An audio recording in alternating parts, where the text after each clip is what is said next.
So this really cool 1979 Ford Bronco came to the shop, and the original 351M modified engine was just way down on power. So we were going to rebuild that engine, and we took it apart and found out that the internals were worn out. It had grinding marks on the lifter bores. It was just kind of a mess.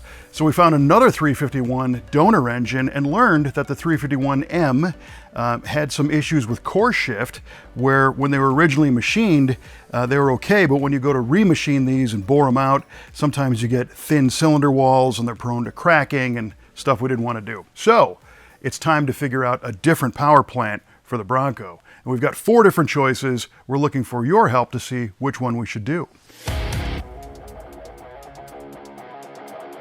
Number 1, do we go with a Roller 302 Windsor-based Stroker engine, like a 347 Stroker?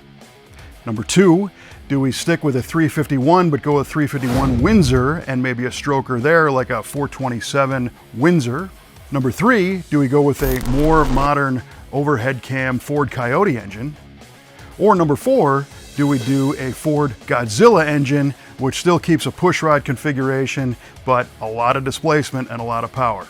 Let us know in the comments, and we'll follow up with a video to let you know what we ended up going with in this awesome '79 Bronco.